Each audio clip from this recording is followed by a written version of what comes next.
예, 오늘 마태복음 6장 14절로 15절 말씀을 가지고 나는 당신과 같습니다 라는 제목으로 말씀을 전하겠습니다. 우리 다 같이 한번 인사할게요. 옆 사람과 인사하시고 앞뒤 사람과 인사하실 때 지난 한 주간 동안 평안하십니까? 인사합니다. 지난 한 주간 동안 평안하십니까? 평안하십니까? 평안하십니까?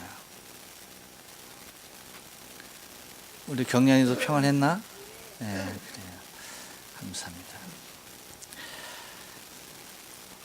이 시대에 특징이 많이 있습니다만 그 중에 하나가 개성이 강조되어지고 하나하나의 각자의 개성이 존중되는 사회라는 것입니다. 서로 다른 것에 대한 인정이 전제되지 아니하면 결코 하루도 돌아갈 수 없는 그러한 사회적인 구조를 갖고 있다는 것이죠. 그렇기에 누군가와 다르다 또한 누군가와 달라야만이 주목을 받고 성공하는 시대인 것임에 틀림이 없겠습니다. 보편적인 모습으로 다른 사람과 똑같이 간다고 한다면 바로 성공이 보장되지 못하는 그러한 시대다라고 하는 것이죠. 그러다 보니까 이 세상에는 다양한 직업군이 형성이 되었습니다. 제가 수학교 때 공부하면서 직업의 분류를 보면은 아주 단순했습니다. 제가 지금도 기억하는 건 한 4-5가지 정도인 것 같아요. 농부, 어부, 그 다음에 상공인, 그 정도의 분류였던 것을 바라보게 됩니다. 그런데 선진국에서는 이 직업이 얼마나 다양한지 약 2만 개가 넘는 2만 2천에서 2만 3천 개가 의 직업이 있다라고 합니다. 물론 우리나라에서도 1만 5, 6천 개의 직업이 있다라고 하죠. 아직 약 한 7천여 개의 직업이 우리에게 좀 부족한데 여러분이 한번 새로운 직업에 도전해 보신다고 한다면 그 7천 개 중에 하나 없는 직업을 여러분들이 한번 선택하면 성공의 모습은 더 빠르지 않을까라고 하는 그러한 추측을 불러일으킬 만큼 그러한 다양한 개성이 자리하는 그러한 시대가 되었다라고 하는 것입니다. 그것은 하나님께서 우리를 창조하여 주신 그 모습에서도 우리를 발견할 수가 있는 모습이죠. 여러분, 같은 종이라 할지라도 얼마나 다양한 모습의 것들을 하나님께서 만들어 놓으신지 몰라요. 여러분이 요즘 동백꽃을 많이 볼 수가 있지요. 여러분, 동백꽃이라 할지라도 그냥 똑같은 동백꽃이 아니죠. 그 동백의 종류도 얼마나 많은지 아직도 보도 듣도 못한 동백들이 여러분 세계 각국에 피어 있을 거라고 하는 사실이죠. 동물은 어떤가요? 같은 종이지만 얼마나 다양한 종을 이루고 있는지 그 모양을 이루고 있는지 모른다라고 하는 것입니다. 그러니까 하나님께서 어쩌면 인간을 만드실 때 아주 작정을 하시고 그러한 다양성에 대한 것을 전제하시고 만들어 주시지 않았겠는가 싶은 것입니다. 그렇기 때문에 여러분 우리는 헷갈리지 않을 수가 있죠. 만약에 우리가 다 생긴 모양이 같다라고 한다면 굉장히 어려울 거예요. 그렇죠? 근데 제가 여기서 이렇게 보니까 여러분의 모습들이 다 각자 나름대로의 모습을 하고 있는 것을 바라보게 됩니다. 다 달라요. 그래서 저의 이 안 좋은 머리에도 여러분들이 기억에 남습니다. 만약에 다 같은 얼굴을 하고 있거나 다 같은 모양을 하고 있다고 한다면 얼마나 헷갈리는 삶을 살 수밖에 없을까라고 하는 것이죠. 그런데 여러분 이렇게 다양한 모습이 다양한 개성들이 인정되어지고 또한 그런 것들이 존재하는 이 세상임에도 불구하고 그래서 이렇게 발전된 세상임에도 불구하고 그러한 하나하나의 개성이 다 존중되는 그러한 시대임에도 불구하고 왜 지속적인 발전과 더불어서 구조적으로 불균형이 항상 나타나고 있는가라고 하는 것입니다. 그 불균형도 여러분 발전하면 발전할수록 더욱더 심각한 모습의 불균형들이 발견되어지는 것을 바라보게 됩니다. 왜일까라고 하는 것입니다. 각자가 다 존중되어지는, 각자의 인격이 다 존중되어짐에도 불구하고 왜 사회는 이렇게 불균형의 아우성이 더 높아져가고 또한 이해하지 못하는 말들을 계속 서로 입을 통하여서 내뱉어야 하느냐라고 하는 것입니다. 이것은 여러분 지나치게 존중되어진, 어쩌면 지나치게 존중되어진 개인의 인격과 개성에 의하여서 어쩌면 우리 안에 갖추고 있는 한 가지 너무 귀한 것에 대한 상실이 우리에게 오지 않았는가 하는 것입니다. 균형적인 발전이 아닌 한 면에서의 너무나 강조되어지는, 그래서 우리가 갖고 있는 고유한 모습에도 불구하고 그것이 상실되어짐으로 말미암아서 생겨나는 사회적인 현상과 혼란이 우리로 하여금 이렇게 발전된 세상에서도 행복감을 누리지 못하고 서로 다투며 싸우며 살아갈 수밖에 없는 구조적인 불균형이 자리하고 있다는 것이죠.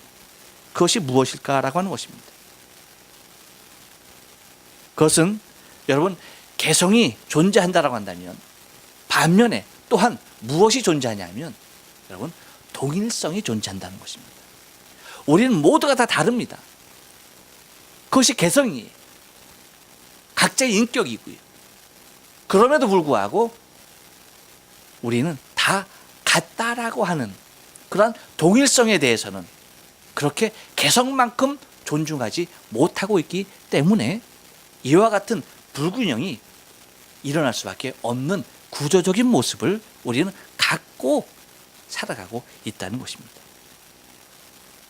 곧 동일성의 전제가 깨어지고 나서 개성이 강조되다 보니까 바로 이와 같은 불균형이 우리로 하여금 아픔을 제공하고 있다라고 하는 것입니다. 분명히 나는 당신과 다릅니다.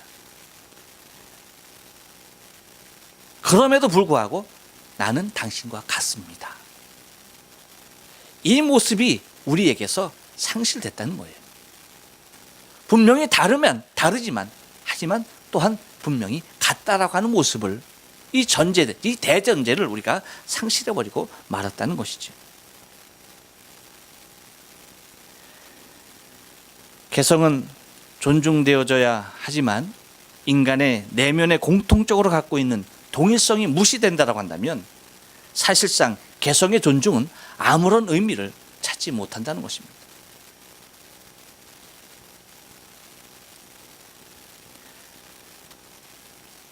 나와 당신은 같습니다 라고 하는 동일성을 전제로 우리는 각자의 개성, 각자의 인격이 존중되어져야 한다라고 하는 것입니다.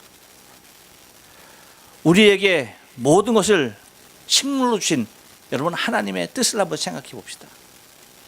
하나님께서 우리에게 식물뿐만 아니라 이제는 동물까지도 우리에게 먹을 수 있는 것으로 우리에게 주었습니다. 여러분 한번 가만히 보세요. 왜 하나님께서 그렇게 하셨을까라고 하는 것입니다. 물론 우리에게 있어서 더 먹을 것을 하나님께 노골적으로 요구한 모습도 있겠죠. 하지만 하나님께서 우리에게 그 모든 것들을 식물로 주셨다라고 하는 것은 다름이 아니라 우리 안에 다른 모든 것을 식물로 주었지만 곧 우리 안에 식물로 존재하는 것은 무엇이냐면 나와 같이 아니냐는 별개의 것이 식물로 주어졌다는 것입니다. 동일성을 갖고 있는 것에 대하여서는 여러분 절대로 식물로 허락하지 않았다는 것이죠. 그러니까 그만큼 우리 안에 있는 동일성이라고 하는 것은 나 각자의 개성과 내 인격을 지켜나가는 데 있어서 가장 기본이 된다는 것입니다. 그렇기 때문에 당신은 나와 같습니다. 나는 당신과 같습니다. 이것이 인정될 때에 여러분 우리 안에 미워할 수 있는 또한 살인할 수 있는 그 어떠한 조건도 배제될 수밖에 없다는 것이죠. 그런데 우리에게 나는 당신과 다르다라고 하는 개성만이 강조되어질 때에 우리의 내부에서 일어나는 심각성은 이루 말할 수가 없다는 것이죠. 그래서 나를 제외한 모든 것을 다 나의 식물로 생각하는, 내가 다 잡아먹어야 한다라고 하는 그러한 아주 잘못된 인식이 우리 안에 자리하고 있다는 것입니다. 여러분, 우리는 지난주까지 주기도문에 대해서 생각을 해보았습니다. 주기도문 이후에 주님께서 우리에게 말씀하시는 모습이 뭐냐 하면 오늘 본문에 있는 2절의 말씀입니다.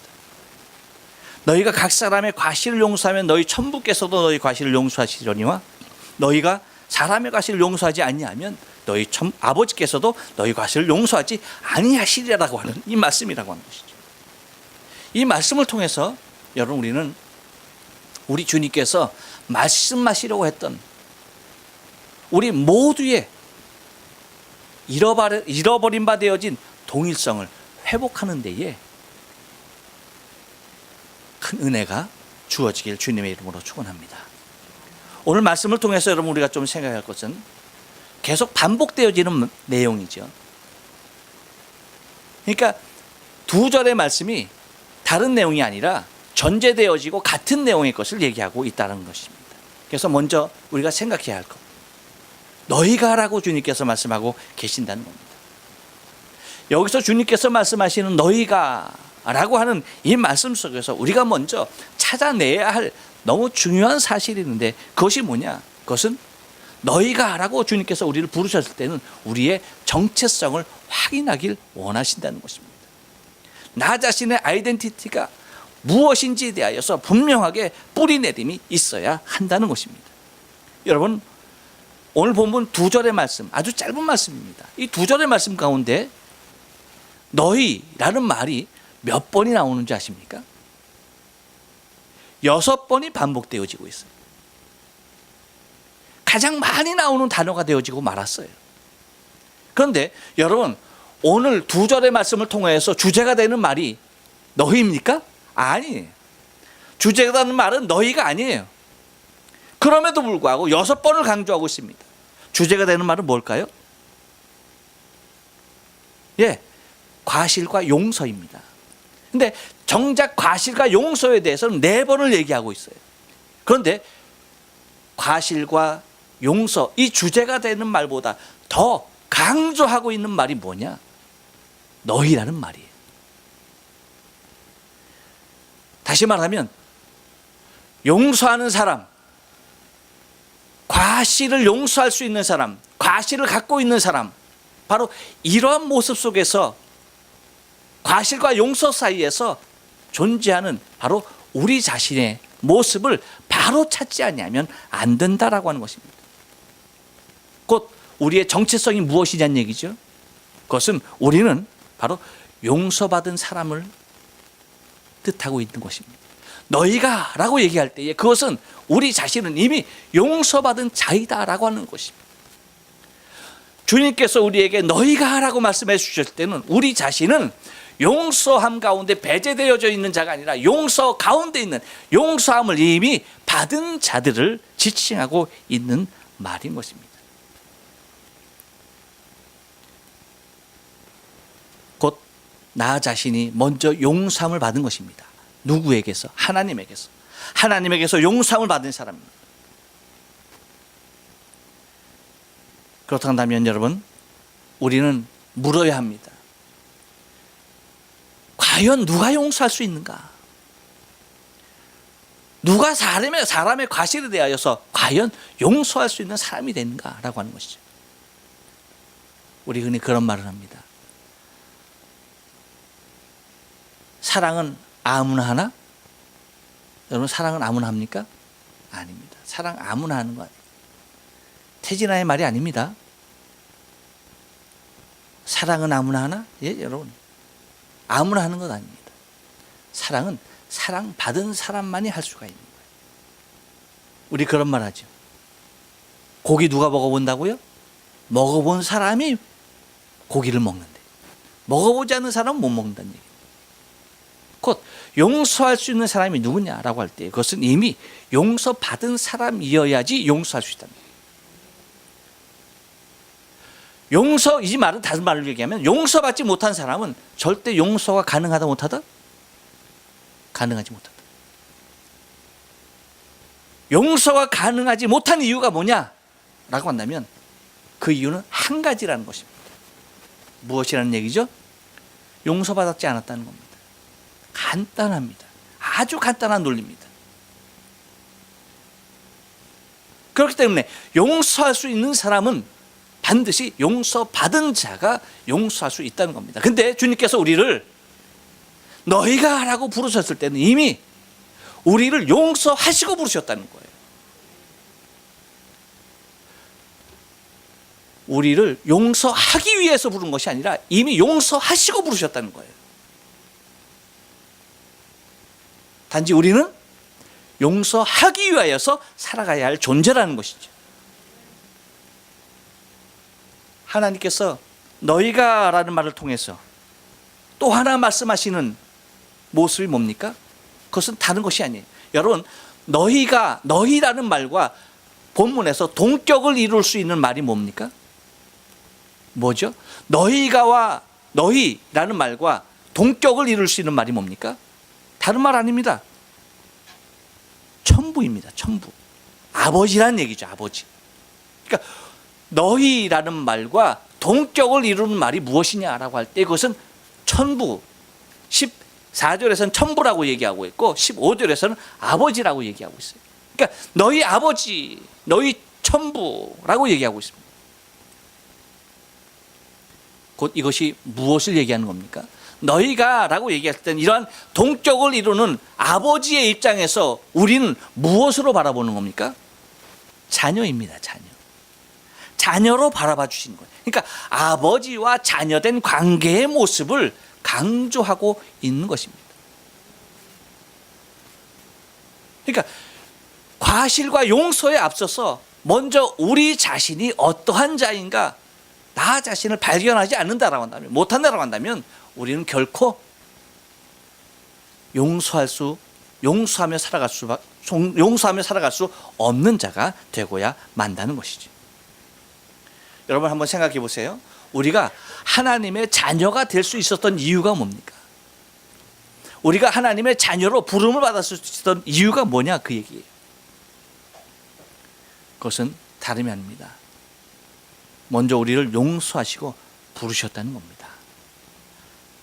우리가 하나님의 자녀가 될 수 있었던 이유는 우리의 모든 죄를, 우리의 모든 과실을 다 용서하시고 하나님이 우리를 부르셨다는 거예요. 그렇기 때문에 우리가 하나님의 자녀가 될 수 있었다는 것입니다. 그러므로 너희가 라고 말씀하실 때는 우리의 삶의 모습은 우리의 격에 맞는, 다시 말하면 우리의 신분에 해당하는 삶을 살지 않으면 안 된다라고 하는 것을 전제하고 있는 것입니다. 그러니까 신분에 맞는 삶을 살아야 하는 것에 대한 강조로 너희가를 6번을 반복해서 너희라는 말을 사용하고 있는 것입니다. 이렇듯 여러분, 주님께서 우리를 그와 같이 아주 지대한 관심을 갖고 우리를 부르셨고 우리를 당신의 자녀 삼으셨고 우리가 살아가야 할 일에 대하여서 우리의 인생의 목적에 대하여서 분명하게 선언하고 계신 것이 바로 너희가 라고 하는 6번을 강조하신 주의 음성 속에서 우리를 발견해낼 수가 있다는 것입니다. 그 다음에 나오는 말이 뭐냐 하면 사람의 과실이라는 것입니다. 여러분, 여기서 말할 때에 사람의 과실이라고 얘기할 때에 무엇을 발견할 수 있는 거니? 과실이 어디에 있는 것인가라고 하는 것입니다. 그것이 어디에 있다? 사람에게 존재하는 것이 뭐라? 과실이란 얘기예요. 그러니까 다시 말하면 사람은 누구나 다 잘못되어 있다는 것입니다. 과실 가운데 있는 것이 인간이라고 하는 거예요. 잘못되어져 있는 것이 인간이라는 것입니다. 그런데 그 사람을 얘기할 때에 이 과실에 대해서 용서할 대상에 대해서 사람의 과실이라고 얘기할 때에 주님은 누구라고 말하지 않았습니다. 사람이라는 단어를 사용하셨어요. 이 말은 여러분 예외적인 모든 요소를 다 배제해버리는 그러한 모습입니다. 그러니까 특정 일을 얘기하고 있는 것이 아니라는 거예요. 모든 일을 얘기하고 있다는 것입니다. 그러니까 어떤 특정한 사람만의 과실이 아니라는 것입니다. 어떤 특정인만 죄를 짓고 어떤 특정인만 잘못하는 것이 아니라는 것이에요. 사람 모두가 다 죄인이고 사람 모두가 다 과실 가운데 있기 마련이라는 것입니다. 죄를 짓는 사람이 따로 있다는 얘기가 아닙니다. 잘못하는 사람이 따로 있다는 얘기가 아닙니다. 누구나 다 죄인이고 누구나 다 과실투성이라는 것입니다. 그런데 여러분 개성이 존중되어지는 사회를 살다 보니까 그러한 시대를 살다 보니까 우리에게 나타나는 현상이 뭐냐? 누구나에게 나타나는 현상에 대하여서 배제해버린다는 얘기예요. 그것은 특정인에게 나타나는 것이라고 치부해버린다는 얘기입니다. 그래서 마치 나는 아니다라고 하는 나는 면죄부를 받은 사람으로서 인정하고 타인을 지적하고야 만다는 것이죠. 거기에서 우리는 불균형이 나타나고 있다는 것입니다. 그러므로 주님께서 말씀하시는 사람의 과실이라고 얘기하는 것은 그 누구도 예외 없이 다 죄 가운데 있으며 허물 가운데 곧 과실 가운데 있는 자이다라고 하는 것입니다.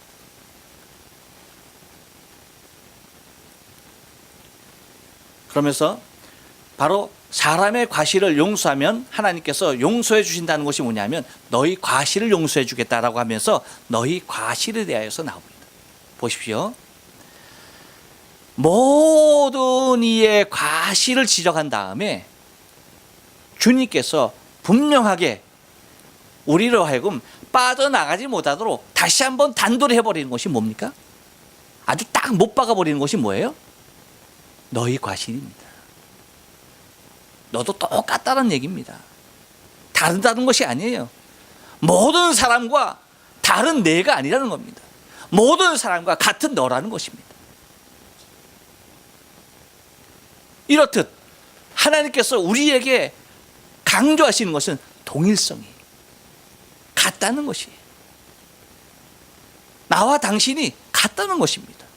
나와 당신은 다릅니다가 아니라 나와 당신은 같습니다라는 거예요.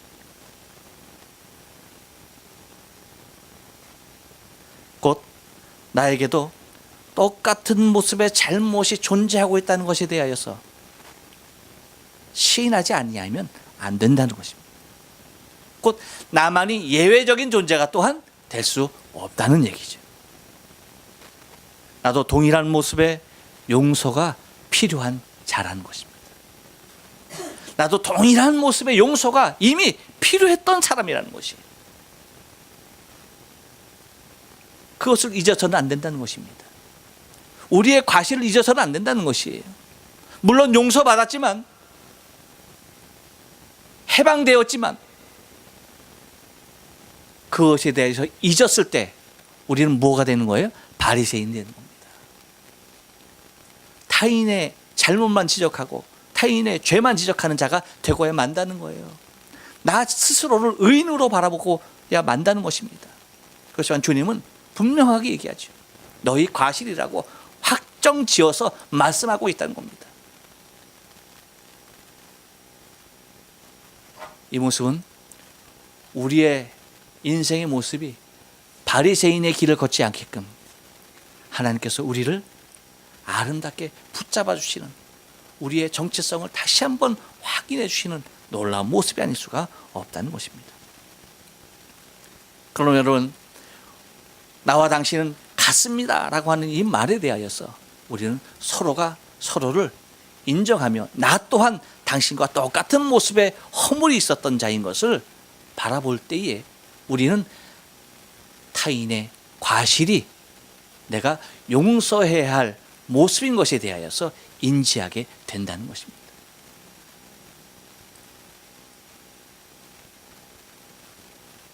가난한 사람이 콩 한 쪽을 나눈 것입니다. 자기 자신을 바라보는 사람이 남을 이해하고 자기 자신이 용서함을 받은 사람만이 누군가를 용서할 수 있다는 것입니다. 이제 용서에 대해서 나오고 있습니다. 여러분 한번 생각해 보세요. 이 세상에 정말 용서가 살아있다면 이 세상이 어땠을까라고 하는 것입니다. 우리는 많은 것에 대해서 용서했다라고 하고 용서한다라고 하고 용서했다라고 말을 합니다. 정말 우리가 용서했다라고 한다면 세상은 이렇지 않아요. 이렇게 될 수가 없어요. 이러한 불균형이 우리의 삶의 현실로 나타날 수가 없다는 것입니다. 용서가 살아있다면 분명히 세상은 달라졌을 것이에요. 용수도 살아있고 용선이도 살아있는데 용선은 죽었습니다.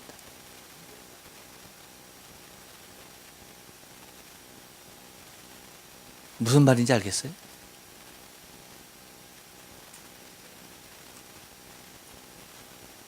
용서는 세상에서만 죽은 것이 아니에요. 여러분, 교회에서도 용서는 죽었습니다.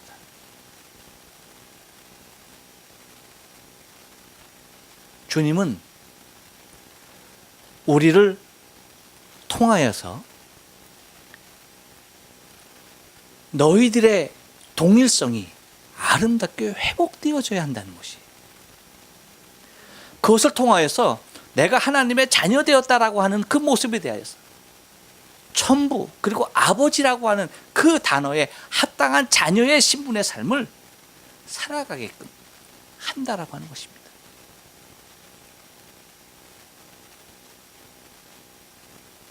그래서 천부께서도라고 말합니다. 여러분, 그렇다면 우리가 한번 생각을 해봐야 할 것이 있습니다. 그러면 우리 주님께서 오늘 본문을 통하여서 우리에게 궁극적으로 하나님께서 우리에게 원하시는 고백이 무엇일까? 어떠한 고백을 원하실까라고 하는 것입니다. 다른 고백 아닙니다. 우리 옆 사람에게 얘기합니다. 고백합니다. 정말 마음을 가지고 고백합니다. 이렇게 고백합시다. 나는 당신과 같습니다. 그렇습니다. 나는 당신과 같습니다. 그러니까 주님께서 우리에게 원하시는 궁극적인 고백이 나는 당신과 같습니다의 고백입니다. 이 첫 번째의 고백은 어떻게 나타나야 합니까? 그것은 사람을 향해서 그렇게 나타나야 합니다. 어떤 일을 향해서든지 나는 당신과 같습니다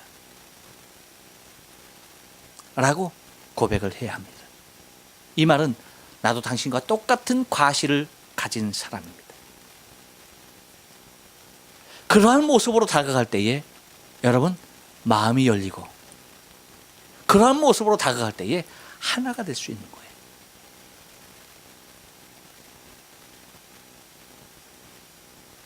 바리새인이 기도할 때 어떻게 합니까? 세리가 기도할 때 어떻게 했습니까? 같이 기도할 때 어떻게 했어요? 나는 하나님, 나는 저 세리와 같지 않음을 감사합니다.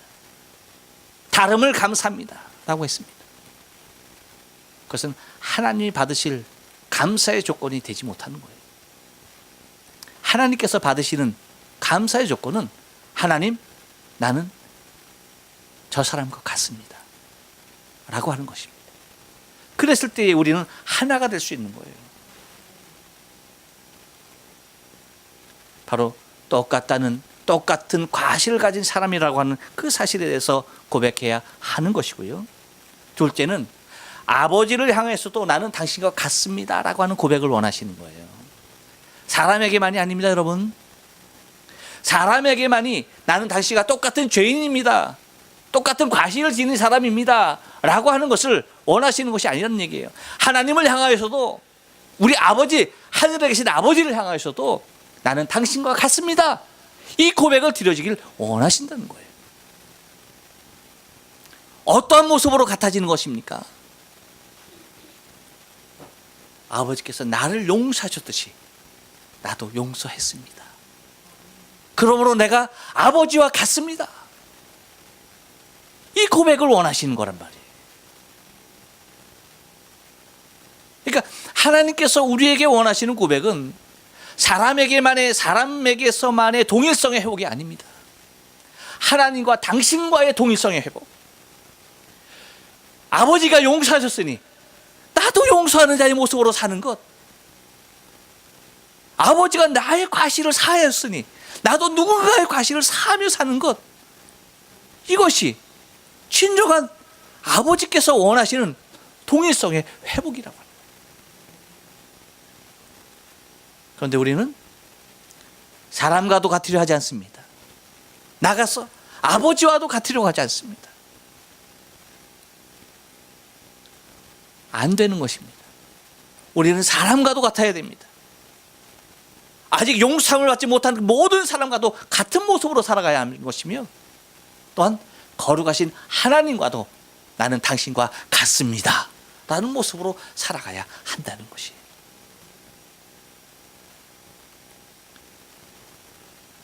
말씀을 마칩니다. 서로 달라야 뛰어남을 인정받는 세상입니다. 누군가와 독특한 모습으로 구별되어야만이 인정받는 시대라고 하는 것입니다. 이러한 시대에서 나는 당신과 같습니다 고백하며 사는 것이 결코 쉬운 일이 아닙니다. 모든 사람이 다 다르기를 원하는 이 세상에서 나는 당신과 같습니다 라고 말해주는 것이 결코 쉬운 일이 아니에요.